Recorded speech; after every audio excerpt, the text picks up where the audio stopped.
ചർച്ച അപ്ഡേറ്റ്സിലേക്ക് സ്വാഗതം. വെനിസ്വേലയെ നടുക്കിയ ഇരട്ട ഭൂകമ്പത്തിൽ ദുരിതമനുഭവിക്കുന്നവർക്ക് അടിയന്തര ധനസഹായവുമായി ലിയോ 14 പാപ്പ. ദുരിതാശ്വാസ പ്രവർത്തനങ്ങളുടെ ആദ്യഘട്ടമായി മാർപ്പാപ്പ €1,00,000 ധനസഹായം പ്രഖ്യാപിച്ചു. വത്തിക്കാന്റെ ഔദ്യോഗിക ജീവകാരുണ്യ വിഭാഗം വഴിയാണ് ഈ തുക ദുരന്തബാധിതർക്കായി കൈമാറുക. കഴിഞ്ഞ ബുധനാഴ്ച വൈകിട്ടാണ് വെനിസ്വേലയെ പിടിച്ചുകുലുക്കിയ 2 ശക്തമായ ഭൂചലനങ്ങൾ ഉണ്ടായത്. റിക്ടർ സ്കെയിലിൽ 7.2, 7.5 എന്നിങ്ങനെ തീവ്രത രേഖപ്പെടുത്തിയ ഭൂകമ്പങ്ങളിൽ ഇതുവരെ 235-ലധികം ആളുകൾ മരണപ്പെടുകയും 1000-ഓളം പേർക്ക് പരിക്കേൽക്കുകയും ചെയ്തു. തകർന്നടിഞ്ഞ കെട്ടിടങ്ങൾക്കിടയിൽ നിരവധി ആളുകൾ ഇപ്പോഴും കുടുങ്ങിക്കിടക്കുകയാണെന്നാണ് പുറത്തുവരുന്ന റിപ്പോർട്ടുകൾ. വിശുദ്ധ കുർബാന മധ്യേയുള്ള വചനപ്രഘോഷണം നടത്താൻ അൽമായർക്ക് അനുമതി നൽകണമെന്ന ജർമ്മനിയിലെ കത്തോലിക്ക മെത്രാൻ സമിതിയുടെ ആവശ്യം തള്ളി വത്തിക്കാൻ.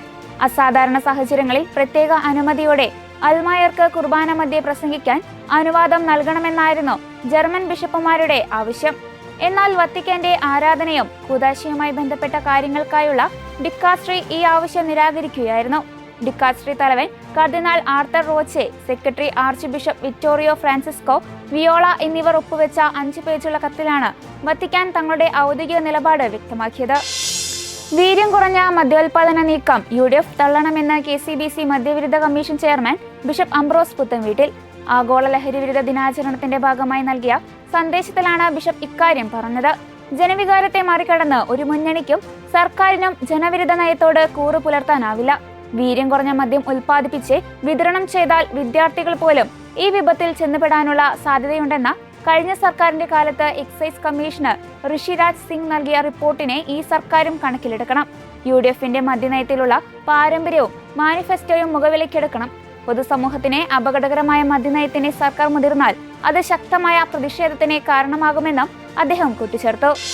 ക്രൈസ്തവ വിശ്വാസികൾ ഏറെ പവിത്രമായി കരുതുന്ന യേശുക്രിസ്തുവിന്റെ യഥാർത്ഥ കുരിശിന്റെ തിരുശേഷിപ്പും കല്ലറയിൽ നിന്നുള്ള അലങ്കാര വെള്ളി ആവരണവും ഉൾപ്പെടെയുള്ള അപൂർവ നിധികളുടെ പ്രത്യേക പ്രദർശനം അമേരിക്കയിൽ ആരംഭിച്ചു.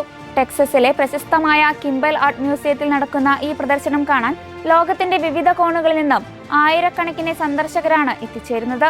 നൂറ്റാണ്ടുകൾക്ക് മുൻപ് ജെറുസലേമിൽ ഉപയോഗിച്ചിരുന്ന തുണികൾ, മെഴുകുതിരികൾ, ലോഹപ്പൂക്കൾ, മറ്റ് ആരാധനാ വസ്തുക്കൾ എന്നിവയും പ്രദർശിപ്പിച്ചിട്ടുണ്ട്. നൂറ്റാണ്ടുകളായി ഫ്രാൻസിസ്കൻ സമൂഹമാണ് ഇത് സംരക്ഷിച്ചു വരുന്നത്. ജൂലൈ 12 വരെയാണ് പ്രദർശനം നടക്കുക. ശരീരത്തിന്റെയും ആത്മാവിന്റെയും സമഗ്രമായ വളർച്ചയെ പ്രോത്സാഹിപ്പിക്കുന്നതിൽ കായിക രംഗത്തിനുള്ള പങ്ക് സവിശേഷമാണെന്ന് ലിയോ 14 പാപ്പ.